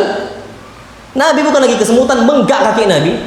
5. Ibn Mas'ud pernah ngomong sama seperti Hudzaifah, karena penasaran salat malamnya Nabi kita sallam. Apa kata beliau? Aku ini pernah kuntu usalli ma'a Rasulullah sallallahu. Aku pernah salat bersama Rasulullah sallallahu alaihi wasallam. Hatta hamamtu bi amrin su. Sampai aku itu ingin berbuat sesuatu hal yang buruk. Apa kata murid Ibn Mas'ud? Wa ma hamamta bihi Ibn Mas'ud? Apa yang kau inginkan hal buruk itu? An ajlis wa ada'ahu. Aku langsung duduk dan tinggalkan Nabi sendirian salat. Saking panjangnya salat Nabi kita Muhammad sallallahu. Kenapa Nabi bisa lama seperti itu, Pak? Fisik beliau dikuatkan oleh Allah, jaga agama Allah Subhanahu wa taala. Kenapa? Beliau dengan salat dijadikan beliau itu cinta sama salat. Apa hadis Nabi? Ju'ilat qurratu ainin li fis shalah.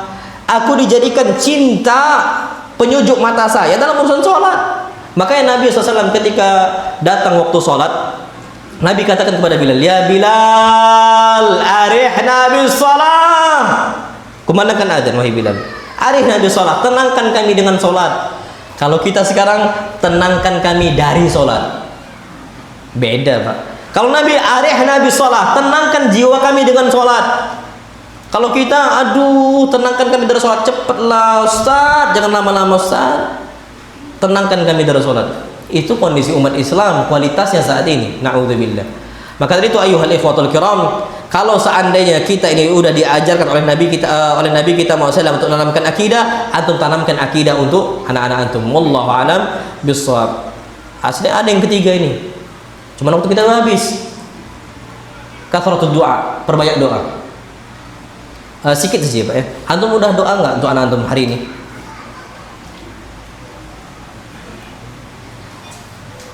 Jujur Pak ya. Antum udah doa untuk anak antum hari ini? Belum kan? Banyak yang belum. Padahal Nabi Ibrahim selalu doa kebaikan untuk anak-anaknya. Hatta anaknya belum ada. Apa yang didawamkan oleh Nabi Ibrahim? Rabbi habli minas salihin. Ya Allah, kasih saya anak yang soleh. Nabi Ibrahim nih Pak lama dikasih rezeki anak. Lama sekali. Umur 86 tahun baru Ismail dikasih oleh Allah Subhanahu wa taala. Dikasih rezeki Nabi Ibrahim, anak. Itu pertama. Lama Pak 86 tahun, lama sekali. Tapi tidak pernah bosan, Rabbi habli minas salihin. Apa dampaknya, Pak? Yang Allah kasih bukan anak yang soleh saja. Nabi, bukan Nabi saja, Rasul. Nabi Ibrahim punya 2 anak. Siapa? Ismail dan Ishak. Ismail Nabi, Ishak juga Nabi, Rasul.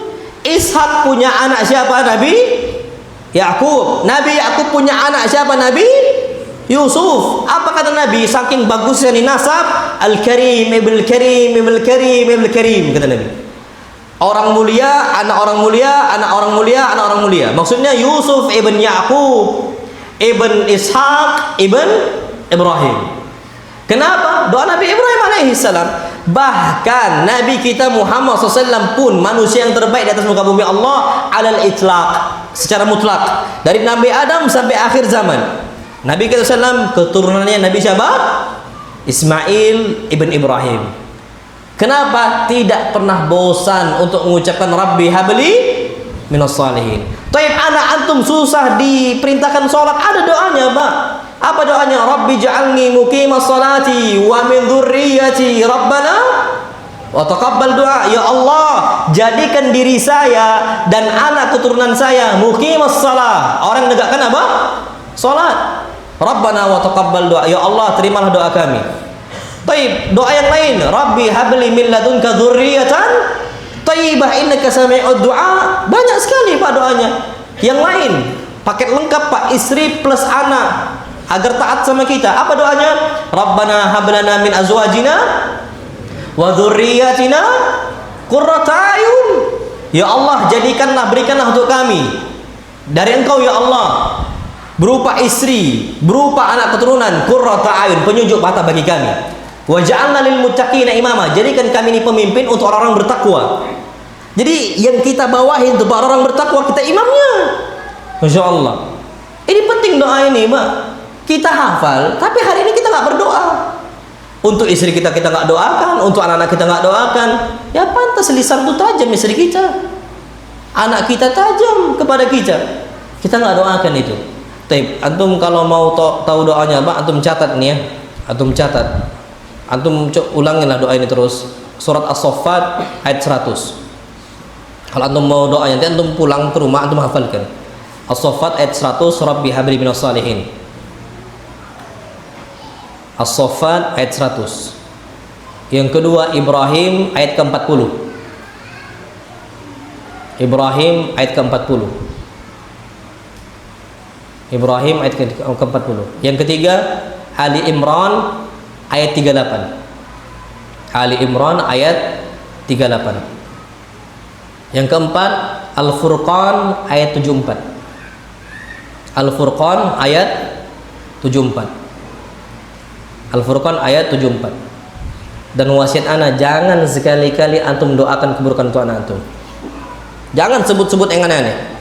Anak senakal-nakalnya anak, jangan ngomong nakal nian. Jangan Pak, betul sih nakal nanti. Ada istilah kami Pak di Palembang sana tuh buyan. Buyan nian kau nak.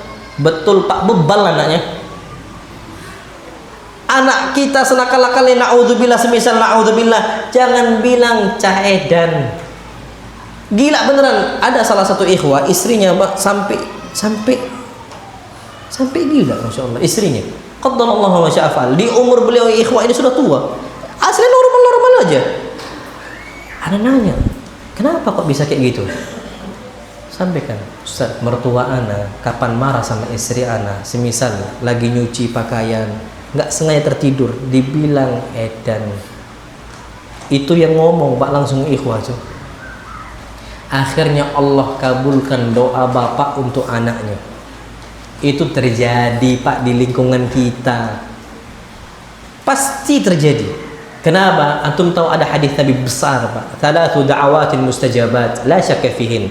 Ada 3 doa yang pasti mustajab, yang nggak diragukan lagi kemustajabannya. Yang pertama dakwatul musafir, doa orang apa? Musafir. Yang kedua dakwatul madlum, doa orang yang dizalimi. Yang ketiga dakwatul walid ala waladi, doa orang tua yang buruk kepada anaknya. Dakwatul walid ala waladi. Dan ternyata anak nakal nih Pak, orang tua punya anak nakal, statusnya 2. Orang tua yang dizalimi, kedua dia orang tua. Kalau dia cuma orang tua saya mustajab, apalagi kalau di zalimi, pasti mustajab, tidak ragu lagi ya nah? Antum bilang anak antum gila, bodoh nian kamu nak, dan sebagainya, mustajab. Makanya apa kata Allah Subhanahu wa taala, wa yad'ul insanu bisyarri du'aahu bil khair wa kana al insanu ajula. Betapa banyak manusia ini mendoakan keburukan untuk orang lain, untuk anaknya, untuk istrinya dan sebagainya. Padahal dia bisa berdoa kebaikan. Apa kata Allah? Wa kana al insanu ajula. Begitulah manusia sifatnya itu apa? Terburu-buru, tergesa-gesa. tergesa-gesa. Diingatkan oleh Nabi kita SAW, la tad'u ala anfusikum wa la tad'u ala amwalikum wa la tad'u ala auladikum. Jangan doakan keburukan untuk diri kalian, untuk anak-anak kalian, untuk harta-harta kalian. Jangan doakan keburukan. Kenapa? Fa innakum la tuwafiquna min Allahi sa'ah. Tidaklah kalian ini bertepatan dengan sebuah waktu datangnya dari Allah Subhanahu wa taala, yustajabu fihi ata, yang mana permintaan itu akan dikabulkan oleh Allah Subhanahu wa taala, akan diberikan oleh Allah Subhanahu wa taala, fa yustajaba lakum, akhirnya dikabulkan oleh Allah Subhanahu wa taala. Hati-hati, Pak. Kita nggak pernah tahu statusnya. Yang pertama dizalimi, yang kedua orang tua, yang ketiga bertepatan dengan waktu yang apa? Mustajab.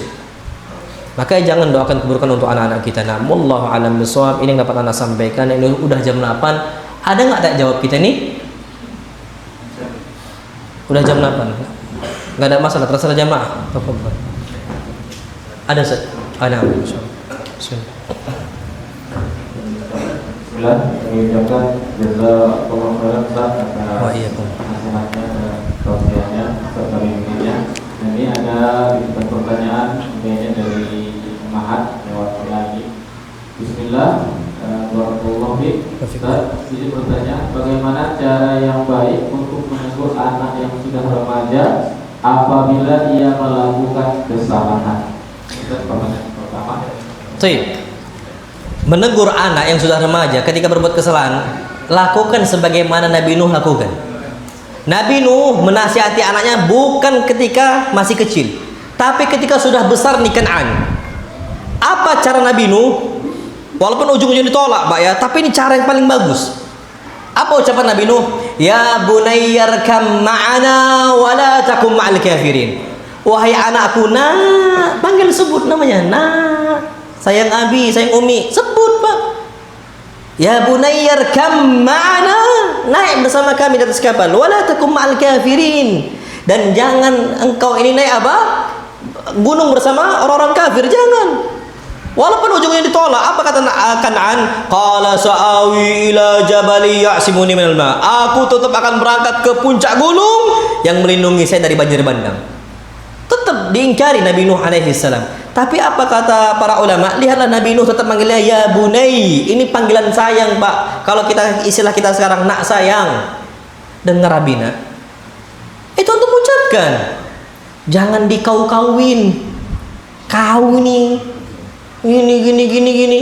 Sebut nak sayang. Udah besar. Itu cara. Nah, ketika taat, Pak, sayanglah antum sama anak-anak antum, cium. Udah besar Ustaz, cium. Anak-anak sampai sekarang udah cium kok. Udah 7 tahun, 8 tahun, enggak ada masalah. Antum cium anak antum. Udah dewasa, antum cium. Jangan nggak dicium, Pak. Nanti ada gap itu, percayalah sama anak, ada gap nanti. Antum cium, putri kita cium, keningnya kita cium.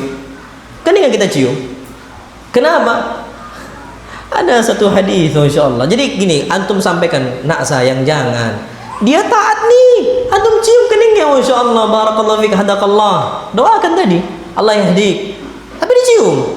Kenapa? Akhirnya kita tuh nggak keras sama anak kita tuh lembut untuk terima nasihat kita. Ini terjadi, Pak. Nabi SAW tuh nyium Hasan dan Husain. Orang Arab Badui biasa, Pak, Badui bengis, keras sifatnya Badui ini, yang kampung pelosok dalam lagi, masya Allah. Apa kata Arab Badui ini? Ya Rasulullah, engkau nyium cucu-cucu engkau? Wallahi innali asyrata abna ma qabbaltu minhum ahada, katanya. Aku ini punya anak 10 ya Rasulullah, tidak ada satupun dari mereka yang aku cium. Punya 10 anak, tak ada yang dicium semuanya. Ya bisa alasan sudah besar lah atau apa dan sebagainya. Apa kata Nabi kita sallam? Maukah engkau ayyanzi Allah min qalbikar rahmah? Engkau mau dicabut kasih sayang oleh Allah SWT dari hati engkau? Akhirnya engkau bengis, tukang emosi, tukang marah. Makanya Pak, cara yang paling mudah agar kita enggak emosian ketika nasihati anak, kita katakan, panggil nak sayang, nasihati bla bla bla bla, Allah yahdik. Allah yahdik. Waffaqakallah. Kita sampaikan semoga kita dikasih taufik oleh Allah. Habis itu apa? Cium. Itu Pak, lembut, anak yakin, percaya. Dan orang tua jangan gengsi. Jangan gengsi Pak. Kalau kita nggak cium orang anak-anak kita, kita sudah besar, mereka sudah tua, mereka pun nggak akan mau nyium kita. Percaya sama Anda. Antum terbiasa nggak cium orang tua antum? Antum cium orang tua antum nggak? Terbiasa nggak? Kalau seandainya kita malas cium orang tua kita Pak, perhatikan, biasanya itu karena dulu orang tua kita jarang nyium kita. Makanya anak sampaikan, cium anak-anak kita Pak. Suatu saat kita cuman bisa berbaring di atas kasur, mereka yang selalu cium kita. Hal jazaul ihsani ilal ihsan. Balasan kebaikan, Allah akan berikan kebaikan yang pula. Sama. Al jaza'u min jinsil amal. Bagaimana perbuatan kita, seperti itu kita dibalas. Makanya cium anak-anak kita Pak. Mereka bangun tidur kita cium, mereka mau tidur lagi kita cium, mereka berangkat ke sekolah kita cium Pak. Biasakan. Nah, suatu saat antum nasihatin mereka, mudah nerima nasihat. Percaya sama Ana. Jangan dibentak terus Pak. Namanya anak kita itu ada wi'a. Hati mereka tuh ada wi'a, macam kayak wadah. Kapan diisi amarah akan memuncak pada kebencian nantinya. Makanya nggak boleh ifrat dan tafrid. Tengah-tengah kita Pak, sebagaimana orang-orang Khawarij, azab neraka terus yang dibahas, surga nggak pernah. Orang-orang Murji'ah kebalikannya, surga terus neraka nggak pernah. Kita ini umat yang tengah-tengah, Ahlus Sunnah wal Jamaah. Dia boleh marah, tapi sayang gitu loh. Kita marahin anak kita, habis itu dicium. Itu anak yakin Pak, mudah untuk nerima itu, mudah. Dan jangan dicubit Pak, sampai biru, jangan dipukul sampai dan kelumputan. Anak yakin hikmah itu akan besar. Jadi kalau kuliah caranya paling mudah. Ini antum bisa kerjakan. Ya bunai, nak sayang, antum nasihatkan, Allah yahdik, antum cium. Antum tahu Pak, Masya Allah, Allah Subhanahu wa ta'ala mendapati hamba-hambanya bermaksiat. Apa yang Allah lakukan? Allah panggil dengan panggilan sayang. Apa kata Allah? Ya ibadiyalladzina asrafu ala anfusikum. Wahai hamba-hambaku. Masya Allah. Padahal habis bermaksiat loh ya. Allah panggil apa? Ya ibadi. Wahai hamba-hambaku alladzina asrafu ala anfusihim, yang telah melampau atas diri mereka sendiri dengan maksiat-maksiat yang mereka kerjakan. La taqnatu min rahmatillah. Jangan kalian ini putus asa dari rahmat Allah Subhanahu wa taala. Innallaha yaghfiru dzunuba jami'a.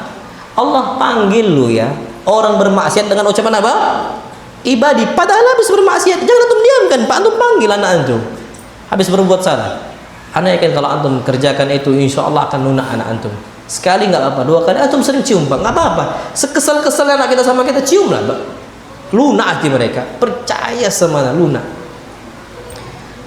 Antum tahu macam kalung aja ngaruh loh Pak ya, apalagi ciuman. Itu istri. Antum kasih istri antum kalung nggak? Antum tahu bahasa Arab kalung itu apa?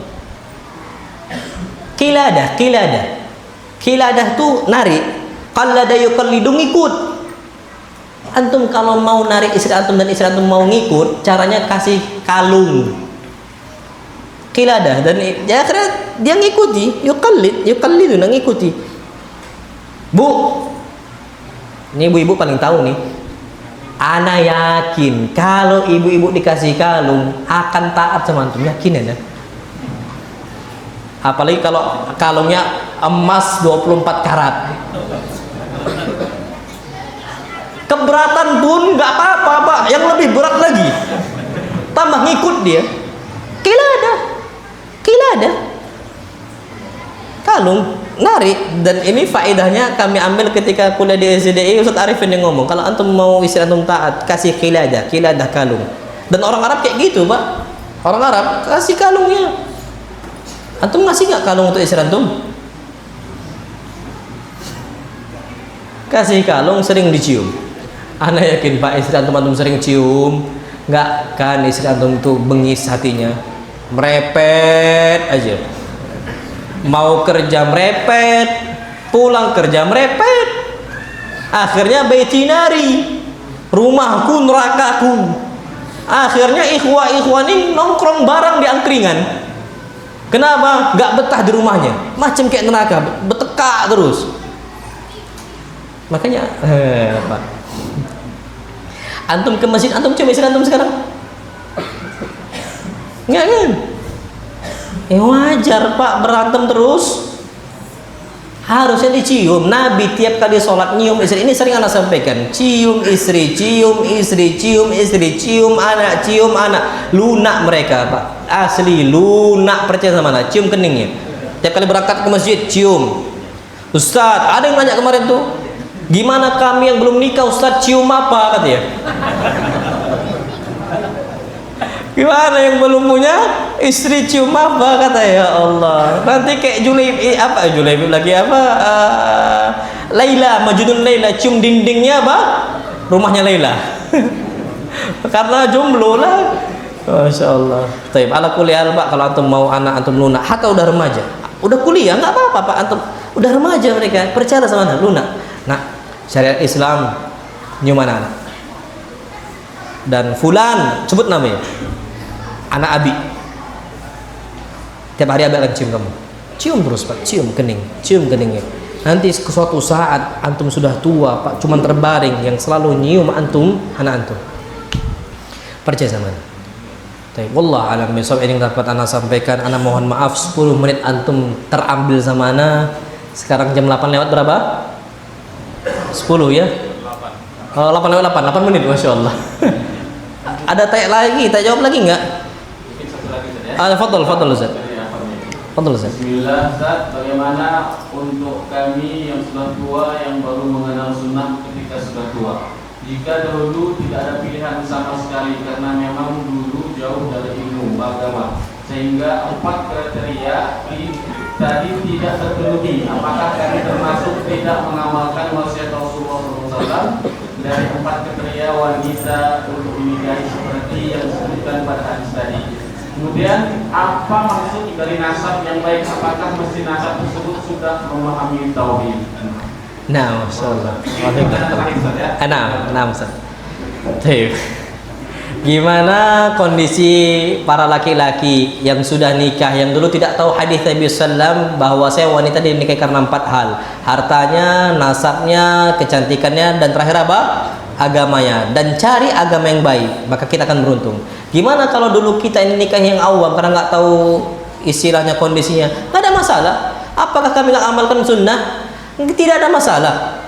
Allah berfirman, nggak dosa kita kok, nggak dosa. Allah berfirman, Rabbana la tu'akhidna in nasina aw akhtana. Ya Allah, jangan azab kami, jangan hukum kami kalau kami ini lupa atau keliru. Atau keliru nih, tidak sengaja, atau nggak tahu hukumnya, atau nggak tahu hadisnya, nggak ada masalah. Nah, cuman beban antum masih ada, tapi bukan nikah lagi. Cari yang 4 kriteria tadi, jangan. Beban antum gimana merubah istri antum cukup pada agamanya. Kalau kecantikannya mungkin nggak bisa lagi dirubah karena sudah keriput. Mau antum merubah kayak mana kan? Mungkin akan susah. Yang terakhir ini antum merubah, ini tugas antum nih. Antum merubah yang terakhir, itu tugas kita. Nggak ada masalah, nggak dosa. Apakah kami nggak amalkan sunnah? Betul, karena dulu kita nggak tahu hukumnya. Dan itu nggak masalah. Loh, berbuatan syirik saja kapan sudah masuk Islam karena nggak tahu hukumnya? Kapan sudah masuk Islam? Dosa syirik tadi Allah ganti dengan pahala tauhid. Jadi kata para ulama, bukan cuma dihapuskan dosanya, Allah ganti dengan pahala tauhid. Bayangkan antum, Umar bin Khattab dulu berbuat syirik, masuk Islam, Allah ganti, bukan Allah hapus saja dosa syirik tadi, Allah hapus dosa syirik, Allah ganti dengan apa? Pahala mengesahkan Allah. Apa dalilnya? Allah berfirman, illa man taba wa amana wa amila amalan salihah fa ulaika yubaddilullahu sayyi'atihim hasanat. 3. Kecuali yang telah bertobat kepada Allah, bertobat dia, sudah dia kenal sunnah, fokus sama ibadah kepada Allah. Illa man taba, kecuali orang bertobat, wa aman, dan dia beriman kepada Allah, wa amila amalan salihah, dan dia beramal saleh, fa ulaika yubaddilullahu sayyi'atihim hasanat. Maka mereka ini Allah rubah dosanya hasanat dengan pahala. Dulu berzina karena nggak tahu tentang agama. Ketika sudah ngerti agama, dia taubat, sudah dia tinggalkan semua perzinaan, perjudian dan sebagainya. Maka seakan-akan Allah ganti dosa zinanya. Dia ini digoda oleh wanita, dia mengatakan inni akhafullah, aku takut kepada Allah. Itu kata para ulama, Pak. Nah, kalau kondisi kita dulu nggak memperhatikan pasangan kita, nggak dosa, nggak ada masalah. Tapi tugas kita amma ba'd. Apa yang setelah itu? Setelah itu ingat, bukan nikah lagi, tapi apa? Didik istri kita dengan cara yang terbaik. Itu dia. Nah, dan itu bisa dikerjakan. Ustaz, susah dirubahnya. Sabar. Antum tahu istri Nabi Nuh muslimah atau kafirah? Muslimah atau kafirah? Kafirah. Nabi Lut istrinya muslimah atau kafirah? Kafirah. Dan ini Allah sebutkan dalam surat Al-Quran Al-Karim. Allah berfirman, Masya Allah, Daraballahu mathalan lilladhina kafaru imra'ata Nuhin wa imra'ata Lut. Allah kasih contoh untuk orang yang kafir. Contoh ini contoh nih ya, orang kafir. Siapa mereka? Imra'ata Nuhin wa imra'ata Lut. Istri Nabi Nuh dan istri Nabi Lut. Kanata tahta abadaini min ibadina salihaini fakhanatahuma. Mereka berdua ini di bawah naungan tanggung jawab dua hamba Allah yang saleh, Nabi Nuh sama Nabi Lut. Fakhanatahuma, keduanya khianat. Enggak ada masalah, Pak. Kalau Nabi Nuh saja istri yang enggak taat, apalagi kita yang masih awam. Tapi terus kita enggak pernah tahu kapan Allah kasih hidayah untuk istri-istri kita. Jadi cara seperti itu, Pak. Jadi apakah antum berdosa ataukah antum dihukum oleh Allah? Jawabannya enggak. Insya Allah tuh ma'fu, karena kita enggak sengaja, karena kita belum ngaji sunnah. Nah, tugas kita tinggal apa? Mendidik istri kita. Wallahu alam. Tadi terakhir apa satu lagi soalnya? Oh, nasab. Nasab yang baik itu apakah harus di atas tauhid? Usahakan iya, walaupun tidak harus. Tapi usahakan apa? Iya. Karena Nabi kita Muhammad sallallahu alaihi wasallam, anak ambil contoh semisal di zaman Nabi itu terbiasa bapaknya kafir, anaknya apa? Muslim, itu biasa. Itu padahal kondisi, Pak ya, kafir sama apa? Muslim. Bukan lagi taat sama fajir, bukan, kafir sama muslim. Itu terjadi. Dan itu ada masalah selama rukun-rukun nikah terpenuhi. Apa yang pertama? Wilayah perwalian. Wanita boleh kita nikahi muslimah, tapi walinya siapa? Walinya nggak boleh bapaknya. Siapa? Cari yang muslim di situ. Karena dia kafir, nggak bisa dia apa? Nggak bisa dia wali. Cari siapa yang muslim? Abangnya kah? Saudaranya kah? Semisal adiknya atau pamannya atau sepupunya. Kalau semuanya masih kafir, yang jadi wali siapa? Pemerintah, KUA. Boleh sah-sah, tapi kita cari kriteria tadi nasabnya. Kenapa? Untuk mempermudah kita didik istri. Mempermudah kita didik siapa? Istri. Antum tahu Aisyah ngangkat suara di hadapan siapa? Nabi. Pak, ya Allah, antum selisih umur sama istri antum berapa tahun? Berapa tahun? Setahun. Ada yang 3 tahun, ada yang 5 tahun. Nabi, Pak, jauh sekali. Aisyah nikah itu umur berapa? 9 tahun. Jauh, Pak, umurnya. Ngangkat suara. Antum kalau ada anak kecil ngangkat suara sama antum, marah betul. Apalagi anak kecil perempuan ngangkat suara. Mungkin kita, Pak, emosi. 3 tahun aja istri kita selisih umurnya, ngangkat suara di depan kita, marah nggak antum? Marah, apalagi yang jauh selisihnya. Aisyah keliru, nggak sengaja ngangkat suara di hadapan Nabi. Siapa yang bela Nabi? Bapaknya Aisyah siapa? Abu Bakar. Marah Abu Bakar, masuk ke rumahnya minta izin, mau ditampar Aisyah. Tapi Nabi nggak mau. Nabi bela sallallahu alaihi wasallam. Tapi ini Pak, Aisyah akhirnya terdidik untuk tidak angkat suara di hadapan Nabi. Didikannya siapa? Bapaknya, nasabnya. Ini penting nasab itu, Pak. Jadi kapan istri kita salah, bukan dibela sama bapaknya, tapi diingatkan sama siapa? Bapaknya. Jadi nasihat anak, kalau antum punya anak laki-laki mau nikah, antum pastikan siapa bapaknya. Hatta akhwatnya sudah ngaji, sudah hijrah, sudah taat, tapi kadang-kadang bapaknya bermasalah, Pak. Istri kita itu namanya bengkok, suatu saat belok bisa. Kapan dia lagi belok didukung sama bapaknya, sudah, Pak. Mungkin dia akan ngikut kepada bapaknya. Kita ditinggalkannya.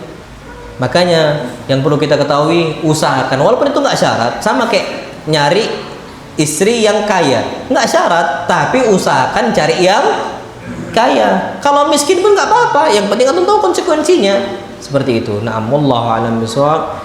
Nampaknya sudah selesai nih kajian kita. Besok ana di masjid Al-Wusta ya, insyaallah subuh. Kalau antum mau datang Pak, usahakan datang kalau bisa.